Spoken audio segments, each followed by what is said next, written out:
Ada malam-malam tertentu di mana keheningan terasa lebih berisik daripada keramaian. Malam di mana kau duduk sendirian, menatap langit-langit kamar, dan semua pertanyaan yang selama ini kau pendam tiba-tiba menyeruak tanpa bisa kau cegah. Malam ini adalah salah satu dari malam-malam itu untuk seorang wanita bernama Anissa. Di sebuah kamar sederhana yang hanya diterangi lampu tidur 5 watt, Anissa duduk di tepi ranjang. Tangannya dengan lembut menggenggam sebuah tangan yang keriput dan dingin, tangan milik ibu mertuanya, Ibu Ratna. Wanita yang dulu begitu gagah, yang suaranya selalu terdengar paling keras di setiap pertemuan keluarga, kini terbaring lemah. Matanya terpejam, napasnya terdengar berat, dan hanya selang infus di tangannya yang menjadi penanda bahwa kehidupan masih berjuang di dalam tubuh rentanya. Anissa baru saja selesai menyekat tubuh mertuanya dengan air hangat, mengganti pakaiannya, memastikan bantalnya nyaman, lalu menyelimutinya hingga sebatas dada. Sebuah rutinitas yang sudah ia jalani selama 3 bulan terakhir. Ia menatap wajah tua itu dalam-dalam. Wajah yang dulu sering kali menatapnya dengan tatapan menilai. Wajah yang dulu sering kali tersenyum bangga, tapi senyum itu bukan untuknya. Senyum itu selalu untuk Rika, menantu yang lain. Menantu yang sukses, yang bergaya, yang dianggap sempurna. Dan di keheningan malam ini, di antara deru kipas angin dan napas berat mertuanya, Anissa tidak bisa menahan bisikan di dalam hatinya. Sebuah bisikan yang selama ini ia coba bungkam dengan kesabaran. Bu, di hadapan tubuh renta yang dulu begitu angkuh ini, saat bibir ibu tak lagi mampu melontarkan kata-kata perbandingan yang menyakitkan, saat tangan ibu tak lagi bisa menunjuk pada kehebatan menantu ibu yang lain, aku hanya bisa bertanya dalam hati, Bu, apakah sekarang sudah cukup? Apakah pengabdianku, pengabdian menantu yang tidak pernah bisa memberimu hadiah mahal ini, sekarang sudah cukup berharga di mata ibu? Pertanyaan itu menggantung di udara. Tak ada yang menjawab. Hanya hening. Anissa menarik napas panjang, menahan air mata yang mendesak keluar. Ia bukan membenci mertuanya. Tidak pernah. Rasa di hatinya jauh lebih rumit dari sekedar benci. Ini adalah campuran dari rasa sakit, kasih sayang, dan kebingungan yang tak berujung. Bagaimana bisa takdir memutar balik keadaan sedemikian rupa? Bagaimana bisa orang yang paling sering membuatnya merasa kecil dan tak berharga, kini justru bergantung sepenuhnya padanya? Dan bagaimana bisa di saat semua anak dan menantu kebanggaannya punya 1000 alasan untuk sibuk, hanya dia, menantu yang selalu dianggap remeh ini, yang tersisa di sini, sendirian, menemani sisa-sisa kejayaan seorang ibu yang kini tak berdaya. Anissa menghela nafas lagi. Kali ini lebih berat. Ia membetulkan letak selimut mertuanya sekali lagi. Cerita ini bukanlah tentang seorang menantu yang membenci mertuanya. Bukan. Ini adalah cerita tentang luka yang tak terlihat. Tentang kesabaran yang diuji hingga ke titik terendah. Dan tentang sebuah pertanyaan besar. Seberapa mahalkah harga sebuah pengakuan? Dan apa sebenarnya yang terjadi sebelum malam hening yang penuh pertanyaan ini tiba? Mari kita putar waktu kembali ke hari-hari di mana senyum masih dipaksakan dan setiap pertemuan keluarga terasa seperti sebuah medan pertempuran batin bagi Anissa. Terima kasih yang sudah subscribe dan like. Saya doain hari ini mendapatkan rezeki yang melimpah dan disembuhkan dari segala penyakit. Jangan lupa absen di kolom komentar dari daerah mana saja kamu menonton video ini. untuk memahami mengapa malam itu terasa begitu menyesakkan bagi Anissa, kita perlu kembali ke beberapa tahun sebelumnya. Ke masa-masa di mana semuanya masih terlihat normal. Setidaknya di permukaan. Anissa adalah istri dari Bayu, anak bungsu Ibu Ratna. Mereka tinggal di sebuah rumah kontrakan sederhana di pinggir kota. Rumah dengan 3 petak ruangan yang dindingnya sudah mulai menunjukkan guratan-guratan retak halus. Tapi bagi Anissa dan Bayu, rumah itu adalah istana mereka. Hangat dan penuh cinta. Pagi hari di rumah mereka selalu diisi dengan aroma nasi goreng buatan Anissa dan suara riuh pedagang sayur yang melintas di depan gang. Kehidupan mereka sederhana. Gaji Bayu sebagai staf administrasi di sebuah perusahaan swasta hanya cukup untuk kebutuhan sehari-hari dan membayar kontrakan. Tak ada sisa untuk kemewahan. Tapi mereka bahagia, sangat bahagia. Kebahagiaan sederhana itu entah kenapa selalu terasa sedikit memudar setiap kali mereka harus berkunjung ke rumah Ibu Ratna di akhir pekan. Rumah Ibu Ratna besar, megah, dan selalu ramai. Di sanalah seluruh keluarga besar berkumpul, termasuk Mas Bram, kakak Bayu, beserta istrinya, Rika. Dan disinilah dunia Anissa yang tenang seolah bertemu dengan dunia lain yang berkilauan. Rika, sang menantu pertama, adalah gambaran kesuksesan yang selalu dibanggakan oleh Ibu Ratna. Seorang manajer pemasaran di perusahaan multinasional. Penampilannya selalu sempurna.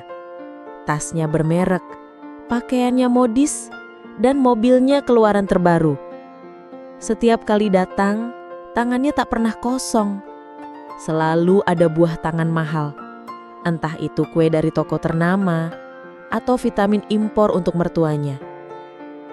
Sementara Anissa, ia hanya bisa membawa apa yang ia punya. Terkadang bolu kukus buatannya sendiri atau keripik singkong dari pasar dekat rumahnya. Panggung perbandingan itu biasanya dimulai di meja makan. "Rika, gimana proyek barumu di kantor? Sukses ya? Ibu lihat fotomu di majalah bisnis kemarin, bangga sekali ibu." Suara Ibu Ratna terdengar begitu bersemangat. Rika tersenyum anggun. "Alhamdulillah Bu, bonusnya lumayan, bisa buat DP mobil baru." Semua mata berbinar, decak kagum terdengar di seluruh ruangan.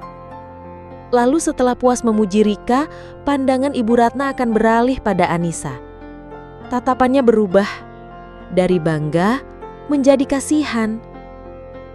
"Anissa," panggilnya dengan nada yang lebih pelan. "Kamu gak coba cari kerja lagi, Nis? Kasihan Bayu kalau kerja sendirian. Zaman sekarang, istri itu harus bisa bantu suami. Lihat tuh Mbak Rika, hebat kan? Mandiri." Jelek. Rasanya seperti ada jarum kecil tak kasat mata yang menusuk tepat di ulu hati Anissa. Ia hanya bisa tersenyum tipis, menunduk sambil mengaduk-aduk nasinya. "Doakan saja ya Bu, Anissa juga lagi coba-coba cari lowongan," jawabnya pelan, sekedar untuk menyenangkan hati mertuanya. Bayu yang duduk di sebelahnya akan menggenggam tangannya di bawah meja. Sebuah isyarat tanpa kata yang berarti, "Sabar ya sayang." Tapi kesabaran ada batasnya bukan? Perbandingan itu tidak berhenti di sana. Saat Anissa mencoba membantu di dapur, Ibu Ratna akan berkomentar, "Masakanmu enak Nis, tradisional sekali. Tapi kapan-kapan belajar masak spaghetti atau steak sama Rika ya, biar Bayu nggak bosen." Saat Anissa mengenakan gamis sederhana, Ibu Ratna akan berbisik, "Kamu itu cantik Nis. Coba sesekali pakai baju yang lebih modis kayak Rika, biar kelihatan lebih cerah." Rika, Rika, Rika. Nama itu selalu menjadi standar. Nama itu menjadi bayang-bayang yang membuat Anissa merasa semakin kecil dan tak berarti. Anissa tidak pernah membenci Rika. Rika sendiri sebenarnya baik padanya. Seringkali Rika menawarinya pakaian atau tas lamanya yang masih bagus. Tapi Anissa selalu menolak dengan halus. Bukan karena sombong, tapi ia hanya ingin menjadi dirinya sendiri. Sayangnya, menjadi diri sendiri sepertinya tidak pernah cukup di mata Ibu Ratna. Di perjalanan pulang, di atas motor tua mereka, Anissa seringkali hanya diam. Kepalanya bersandar di punggung Bayu, menyembunyikan wajahnya dari angin malam. Bayu tahu istrinya sedang terlupa. "Sayang, jangan dimasukkan ke hati ya omongan ibu. Ibu itu sayang sama kamu. Cuma caranya saja yang salah," ujarnya mencoba menenangkan. Anissa hanya bisa mengangguk pelan di punggungnya. Dalam hati ia berbisik, "Sampai kapan, Mas? Sampai kapan aku harus terus bersabar?" Dan kesabaran itu benar-benar diuji hingga ke batasnya. Pada sebuah hari yang seharusnya penuh dengan sukacita dan maaf memaafkan. Hari Raya Idul Fitri.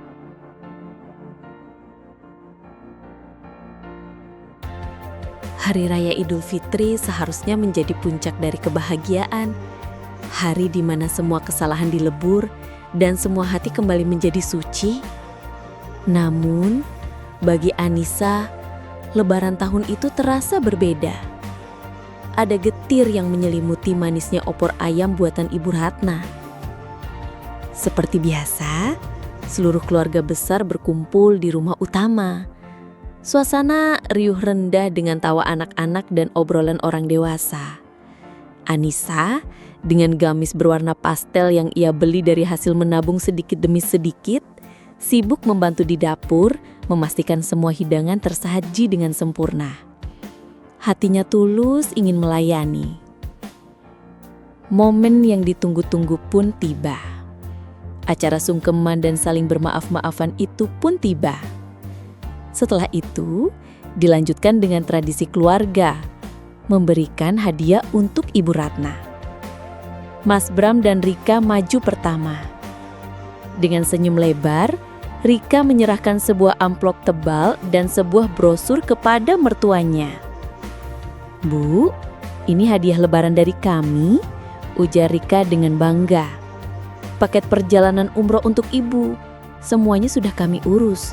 Ibu tinggal berangkat saja." Seketika, seisi ruangan menjadi hening, lalu disusul oleh decak kagum yang riuh. "Masya Allah, Alhamdulillah," gumam para tante dan om yang hadir. Mata Ibu Ratna berkaca-kaca karena haru. Ia memeluk Rika erat-erat. "Terima kasih Rika, Bram. Kalian memang anak dan menantu kebanggaan ibu. Hadiah ini, ya Allah, ibu tidak tahu harus bilang apa lagi." Pujian itu tumpah ruah, tulus dan penuh kebanggaan. Anissa yang melihatnya dari sudut ruangan ikut tersenyum. Dalam hati, ia turut bahagia melihat mertuanya sebahagia itu. Kini, giliran Anissa dan Bayu. Dengan sedikit gugup, Anissa maju. Di tangannya ada sebuah kotak yang dibungkus kertas kado sederhana. Isinya adalah sehelai gamis brokat yang ia jahit sendiri payetnya selembar demi selembar tiap malam selama sebulan terakhir. Ia sengaja memilih bahan terbaik yang bisa ia beli di pasar, berharap mertuanya suka. "Bu, ini dari Anissa dan Mas Bayu," ucapnya lembut sambil menyodorkan kotak itu. "Maaf ya hadiahnya tidak seberapa, semoga ibu suka." Ibu Ratna menerima kotak itu. Senyum di wajahnya masih ada, tapi sinarnya sedikit meredup. Ia membukanya perlahan. Dikeluarkannya gamis berwarna marun itu. "Wah, bagus. Terima kasih ya, Nis," ujarnya. Semua orang menunggu kalimat selanjutnya. Lalu, dengan nada yang mungkin tidak bermaksud menyakiti, tapi terdengar begitu jelas di telinga Anissa, Ibu Ratna melanjutkan. "Nanti ibu pakai buat di rumah saja ya. Sayang kalau dipakai jauh-jauh. Jelap. Dunia Anissa seolah berhenti berputar selama beberapa detik. Nanti ibu pakai buat di rumah saja. Kalimat itu diucapkan di depan seluruh keluarga besar, terasa seperti sebuah penolakan halus, sebuah pernyataan tak langsung bahwa hadiahnya, karyanya tidak pantas untuk dipamerkan, tidak selevel dengan hadiah perjalanan umroh. Wajah Anissa terasa panas. Ia berusaha keras untuk tetap tersenyum, tapi ia tahu senyumnya terlihat kaku. Ia hanya bisa mengangguk pelan. Iya, Bu. Tak ada yang menyadari pedih di hati Anissa. Semua orang terlalu sibuk mengagumi brosur paket umroh di tangan Ibu Ratna. Hanya Bayu yang melihatnya. Ia melihat getar di senyum istrinya. Dengan alasan ingin mengambil minum, Anissa pamit undur diri ke dapur. Di sanalah, di balik dinding yang memisahkannya dari keriuhan ruang keluarga, ia membiarkan air matanya jatuh. Setetes, dua tetes, lalu mengalir tanpa bisa dibendung. Ia tidak iri dengan hadiah Rika. Sungguh, ia hanya sedih karena ketulusannya seolah tidak pernah punya harga. Usahanya seolah tidak pernah terlihat. Tak lama, Bayu menyusul. Tanpa berkata apa-apa, ia langsung memeluk Amisa dari belakang, membiarkan istrinya menangis di bahunya. Sabar ya sayang, aku tahu rasanya. Maafkan ibu ya, ibu gak maksud begitu. Anissa menggelengkan di dalam pelukan suaminya. Aku tahu mas, aku tahu. Lirihnya. Tapi tahu saja tidak cukup untuk menyembuhkan luka. Sejak hari itu, ada sesuatu yang retak di dalam diri Anissa. Sebuah dinding tipis mulai terbangun di hatinya. Ia masih tersenyum, ia masih berbakti, tapi ia mulai menjaga jarak. Ia mulai belajar untuk tidak berharap lagi. Karena berharap, ternyata bisa sesakit ini. Dan perlakuan Ibu Ratna yang mungkin dianggapnya sepele, ternyata terus berlanjut. Tidak hanya di momen-momen besar lagi, tapi juga dalam keseharian mereka. Hujan sindiran itu mulai turun semakin deras.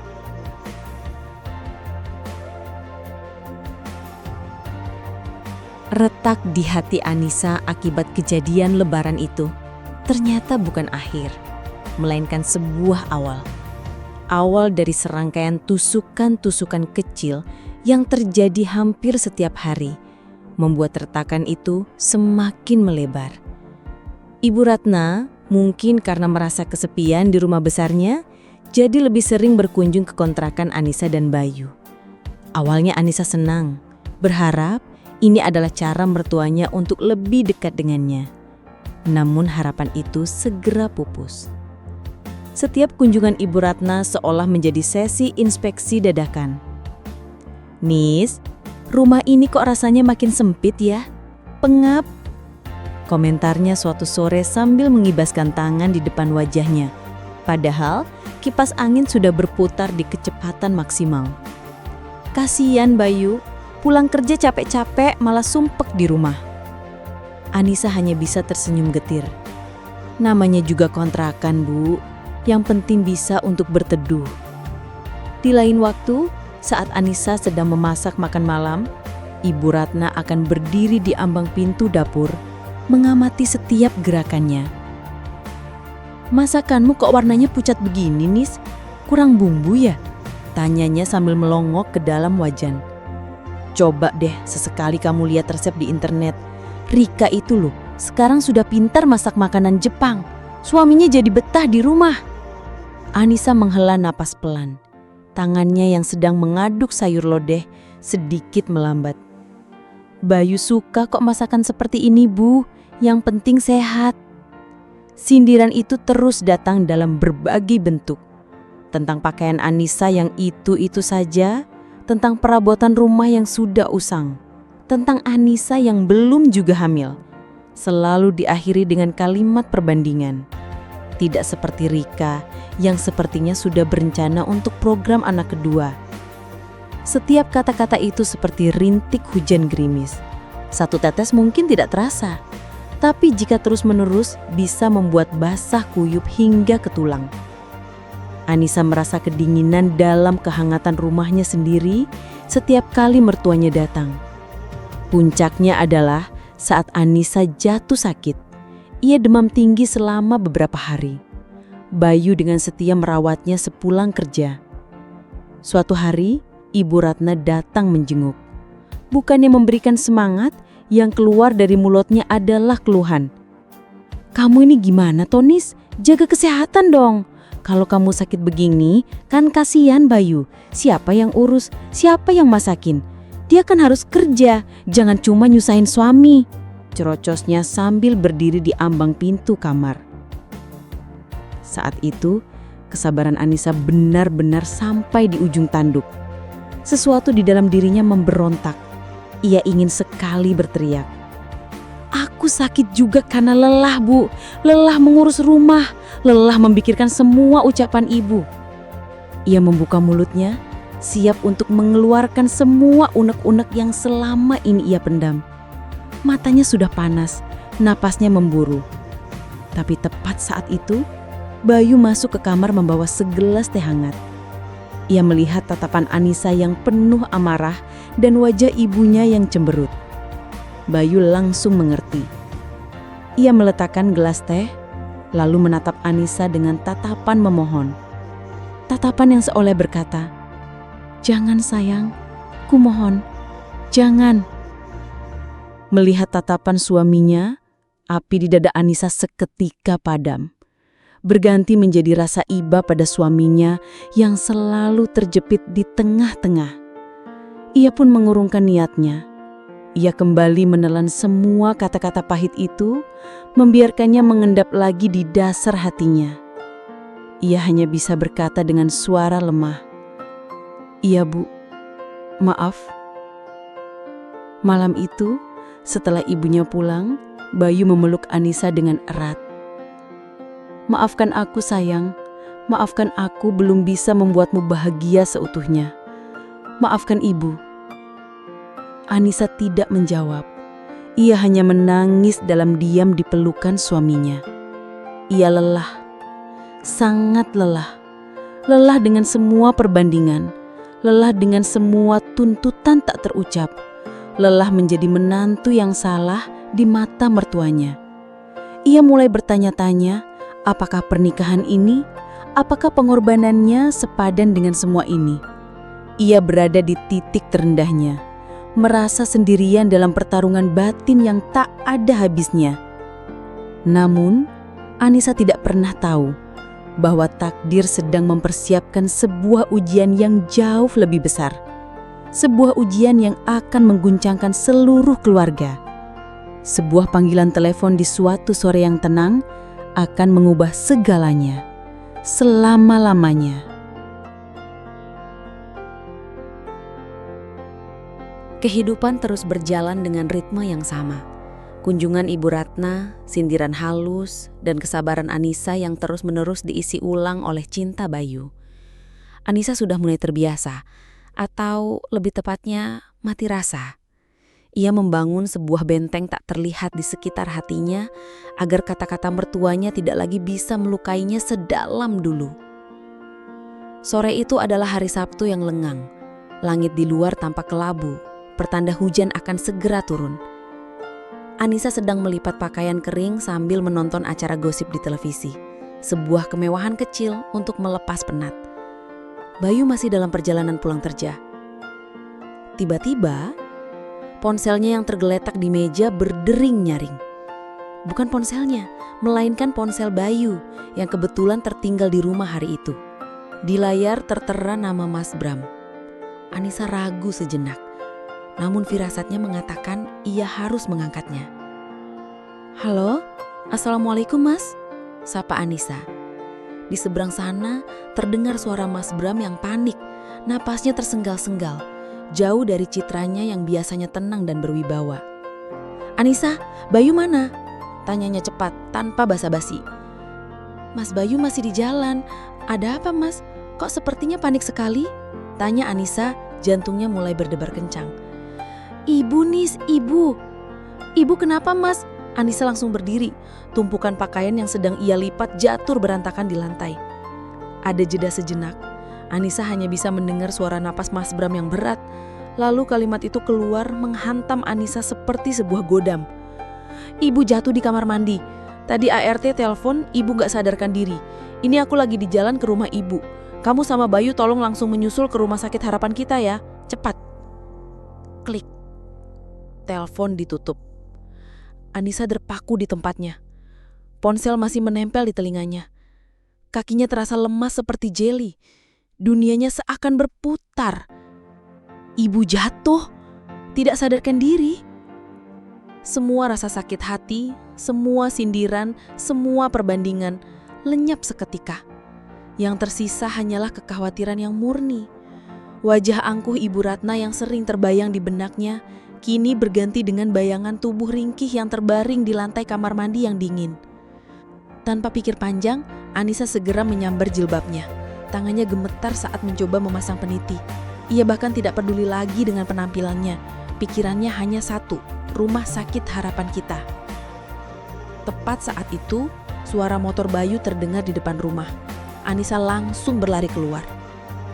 Bayu yang baru saja melepas helmnya kaget melihat wajah istrinya yang pucat pasi dan penuh panikan. Sayang, kamu kenapa? Mas, ibu. Anissa tidak sanggup menyelesaikan kalimatnya. Air matanya sudah tumpah.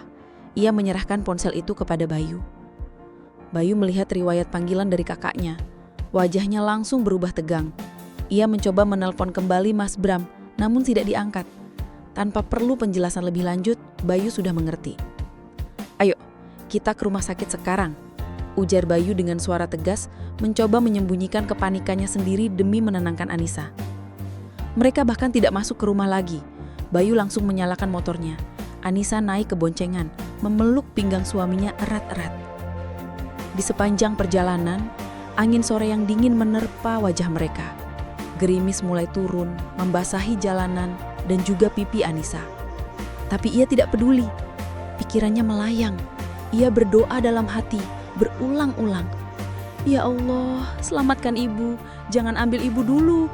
Aku belum sempat jadi menantu yang baik untuknya. Aku belum sempat melihatnya tersenyum tulus padaku. Ya Allah, tolong. Perjalanan yang biasanya terasa singkat, hari itu terasa begitu panjang dan menyiksa. Setiap lampu merah terasa seperti keabadian.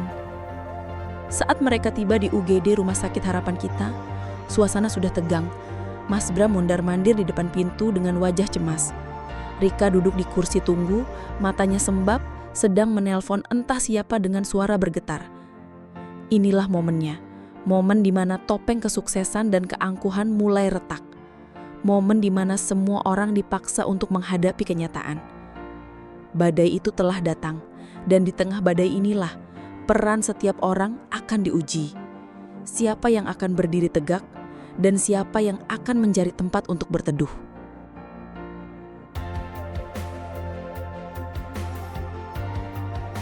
Ruang tunggu di depan ICU terasa dingin dan mencekam. Bau disinfektan yang khas menusuk hidung, bercampur dengan aura kecemasan yang pekat. Ibu Ratna sudah melewati masa kritisnya, namun dokter mengatakan ia terkena stroke ringan. Sisi kiri tubuhnya lumpuh total dan kemampuannya untuk berbicara pun hilang untuk sementara waktu. 2 minggu berlalu dalam ketidakpastian. Anissa, Bayu, Bram, dan Rika bergantian menjaga di rumah sakit. Anissa mengambil bagian paling banyak. Seringkali ia berjaga semalaman suntuk agar Bayu bisa beristirahat untuk bekerja keesokan harinya. Ia dengan telaten membersihkan tubuh mertuanya, menyuapinya bubur cair, dan membisikkan doa-doa di telinganya, meski tak ada respons selain tatapan kosong. Hingga akhirnya hari itu tiba. Dokter menyatakan kondisi Ibu Ratna sudah cukup stabil untuk dirawat di rumah. Kabar itu seharusnya menjadi kabar baik, namun nyatanya ia membuka sebuah masalah baru yang lebih pelik. Malam itu, keempatnya berkumpul di kantin rumah sakit yang sepi.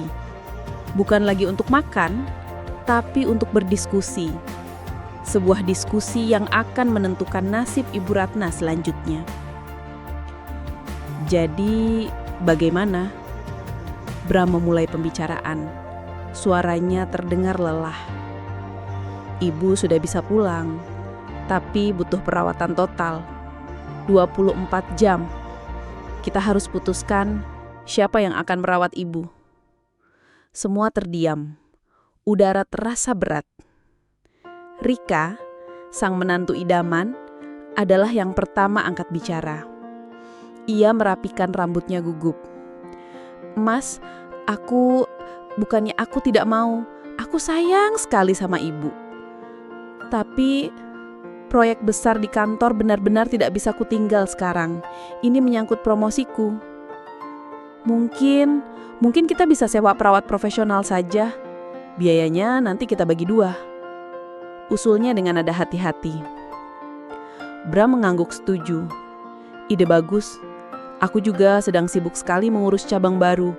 Waktuku akan banyak tersita. Kalau soal biaya, aku siap menanggung bagian terbesar. Bayur menatap kakaknya dan iparnya dengan tatapan sulut diartikan. Sewa perawat. Mas, Mbak, ibu itu butuh keluarga, bukan orang asing. Bukan begitu, Bayu. Sela Rika cepat. Justru karena kita sayang, kita mau kasih yang terbaik. Perawat kan lebih profesional, lebih mengerti cara menangani orang sakit stroke. Tapi sentuhan keluarga itu beda, Mbak. Balas Bayu, nadanya mulai meninggi. Anissa, yang sedari tadi hanya diam mendengarkan, merasakan hatinya perih. Ia melihat semuanya dengan jelas. Mereka bukan tidak sayang, mereka hanya tidak mau repot. Kesibukan dan karir telah menjadi alasan yang begitu kuat untuk melepaskan tanggung jawab ini. Lalu, Bram menatap Bayu dan Anissa, sebuah tatapan yang seolah sudah menyimpulkan segalanya. Bayu, Anissa, kalian kan waktunya lebih fleksibel. Anissa juga di rumah saja kan? Mungkin untuk sementara, ibu bisa tinggal bersama kalian dulu. Jelep. Lagi-lagi, sebuah tusukan. Status Anissa sebagai ibu rumah tangga yang dulu selalu direndahkan, kini justru menjadi alasan untuk melimpahkan beban ini padanya. Bayu hendak membantah. Ia tidak terima istrinya direndahkan seperti itu. Ia tahu betapa beratnya merawat orang sakit. Ia tidak mau Anissa menanggung semuanya sendirian. Namun, sebelum Bayu sempat membuka mulutnya, Anissa meletakkan tangannya di atas tangan suaminya. Ia menatap Bayu dengan tatapan yang tenang dan mantap. Sebuah tatapan yang seolah berkata, "Tidak apa-apa, Mas, biar aku saja." Kemudian, Anissa mengangkat wajahnya, menatap Bram dan Rika secara bergantian. Tidak ada kemarahan di matanya, hanya ada ketegasan yang tulus. "Mas Bram, Mbak Rika," ucapnya dengan suara yang jelas dan tenang, memecah keheningan kantin. "Tidak perlu sewa perawat." Semua mata tertuju padanya. "Bawa ibu ke rumah kami saja."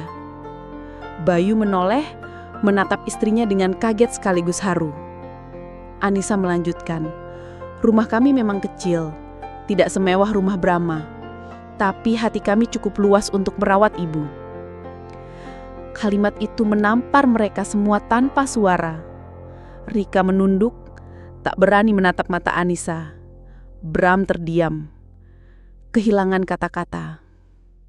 "Mas," Anissa kini menoleh kepada suaminya, "bawa ibu ke rumah kita saja, biar aku yang merawatnya. Ibu adalah ibumu, berarti beliau juga ibuku." Itu bukanlah sebuah keputusan yang mudah. Itu bukan karena ia punya banyak waktu luang. Itu adalah sebuah pilihan. Pilihan yang lahir dari hati yang pernah dilukai, namun menolak untuk membenci. Pilihan untuk membalas semua sindiran bukan dengan kata-kata, tapi dengan sebuah pengabdian yang nyata. Malam itu, di kantin rumah sakit yang dingin, Anissa telah mengambil sebuah beban yang ditolak oleh semua orang. Ia akan membawa pulang wanita yang selama ini telah meremehkannya untuk dirawat dengan tangannya sendiri. Babak baru dalam hidupnya akan segera dimulai. Sebuah babak yang akan menguji ketulusannya hingga ke batas akhir.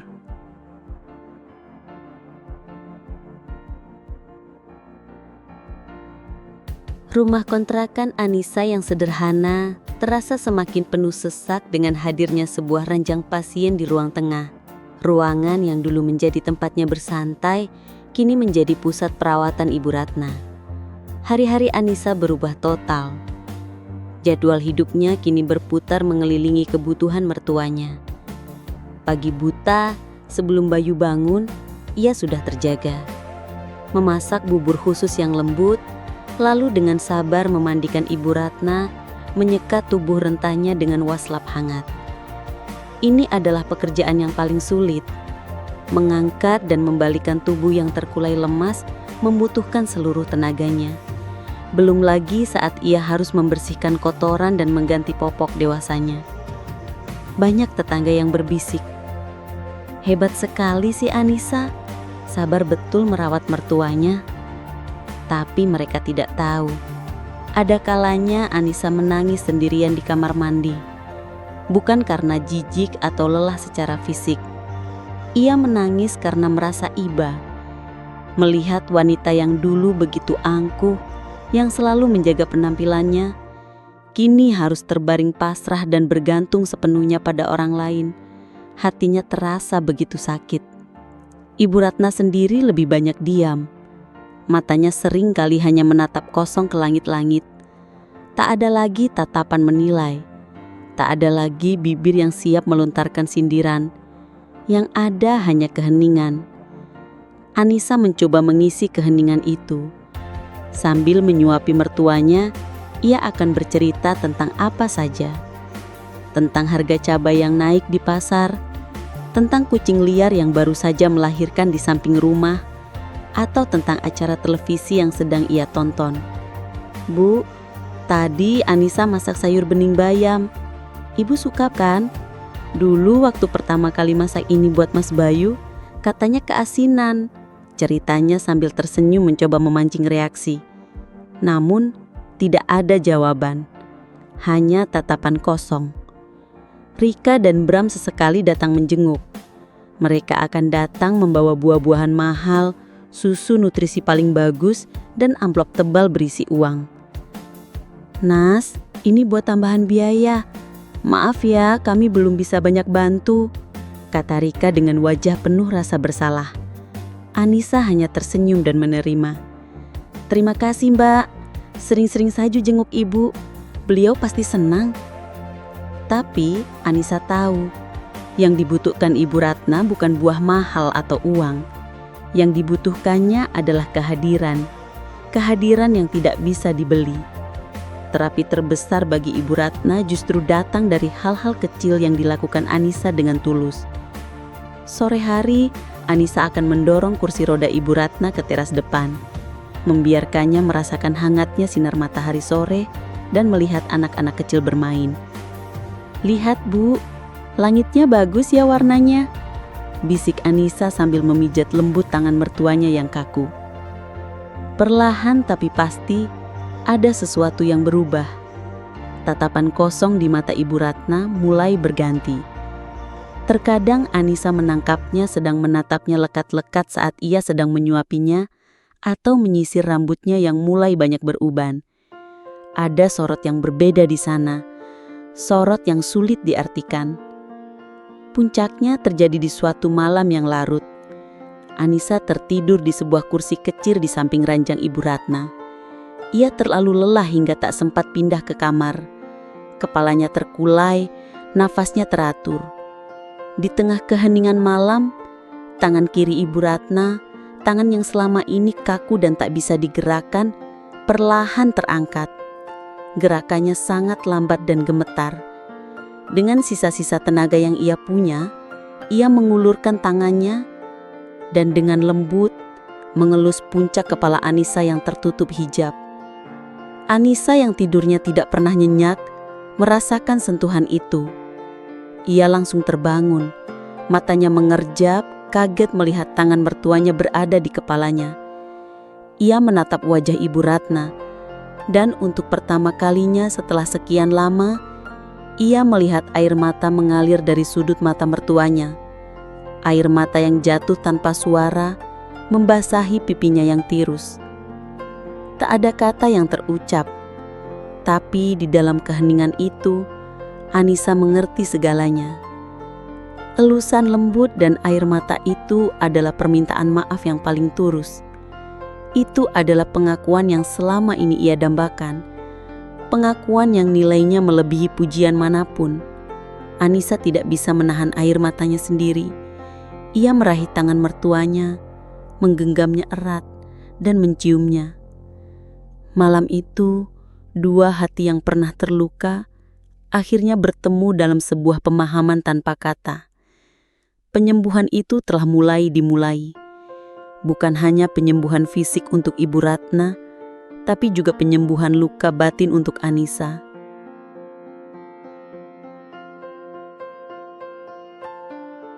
Sejak malam emosional itu, seolah ada pintu yang terbuka di antara Anissa dan Ibu Ratna. Keajaiban terjadi secara perlahan. Terapi dari hati yang tulus ternyata jauh lebih manjur daripada obat manapun. Ibu Ratna menunjukkan kemajuan yang pesat. Gerak motoriknya mulai kembali meski masih lemah. Dan yang terpenting, ia mulai mencoba untuk berbicara. Awalnya hanya gumaman yang tidak jelas, namun Anissa dengan sabar selalu menanggapinya seolah ia mengerti setiap kata. Bu, mau minum? Tanya Anissa pelan, menunjuk ke arah gelas.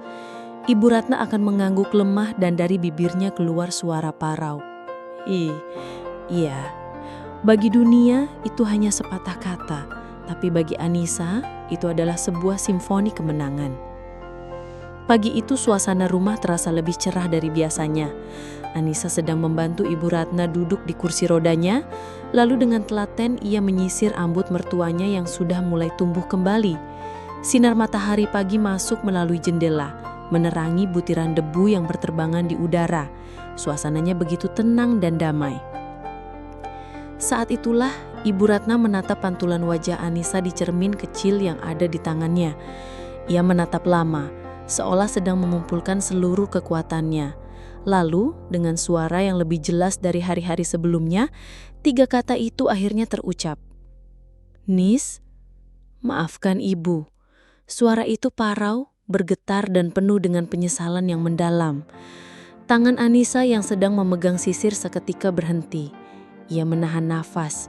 Didengarnya lagi, mertuanya melanjutkan, kali ini dengan air mata yang mulai membasahi pipi. Maafkan, semua salah Ibu. Anissa meletakkan sisirnya. Ia berjongkok di depan kursi rodanya, menyejajarkan wajahnya dengan wajah mertuanya. Ia menatap lekat ke dalam mata yang kini basah itu. Tak ada lagi tatapan angku di sana. Yang ada hanya penyesalan seorang ibu. Bukannya merasa menang, hati Anissa justru terasa ngilu. Ia meraih kedua tangan mertuanya dan menggenggamnya erat. Ibu tidak salah apa-apa, bisik Anissa lembut, air matanya ikut mengalir. Anissa sudah maafkan semuanya dari dulu. Yang penting sekarang Ibu sehat ya. Anissa sayang sama Ibu. Pelukan yang kangu namun hangat itu akhirnya terjadi. Pelukan antara menantu dan mertua yang sesungguhnya. Di pagi yang cerah itu, semua luka, semua sindiran, semua perbandingan luruh bersama air mata mereka. Luruh dan tergantikan oleh ketulusan yang murni. Beberapa bulan kemudian, Ibu Ratna sudah jauh lebih baik. Ia bahkan sudah bisa berjalan perlahan dengan bantuan tongkat. Ia menolak saat Bram dan Rika mengajaknya untuk kembali ke rumahnya yang besar. Ibu mau di sini saja, katanya pada anak-anaknya saat mereka berkumpul di teras rumah kontrakan Anissa. Di rumah besar itu, Ibu cuma punya tembok. Di sini, Ibu punya hati. Rika menatap Anissa dengan pandangan yang benar-benar berbeda. Penuh rasa hormat, kekaguman, dan sedikit rasa malu. Ia mendekati Anissa dan memeluknya. "Nis, maafkan aku ya. Aku belajar banyak darimu." Anissa hanya tersenyum dan mengangguk. Cerita ini pun berakhir bukan dengan kemewahan atau balas dendam yang megah, tapi dengan sebuah pemandangan sore hari yang sederhana. Ibu Ratna duduk di teras, tersenyum tulus melihat Anissa sedang menyiram tanaman. Bayu pulang kerja, mencium kening istrinya dan tangan ibunya. Sebuah keluarga yang utuh, yang dibangun kembali di atas puing-puing keangkuhan oleh fondasi ketulusan. Anissa kini sadar, pada akhirnya nilai seorang manusia memang tidak pernah diukur dari apa yang ia miliki atau apa yang ia raih. Bukan dari tas bermerek, jabatan tinggi, atau hadiah mahal. Nilai sejati seorang manusia terlihat dari apa yang bersedia ia berikan saat orang lain sedang jatuh dan tidak punya apa-apa lagi. Karena di hadapan Tuhan dan di dalam hati orang-orang yang kita cintai, hati yang tulus dan sabar akan selalu jauh lebih berkilau daripada semua emas permata di dunia. Dan Anissa dengan kesederhanaannya telah membuktikan itu semua. Terima kasih sudah menonton sampai selesai. Selamat datang kembali di cerita selanjutnya. Jangan lupa jaga kesehatan dan selalu semangat.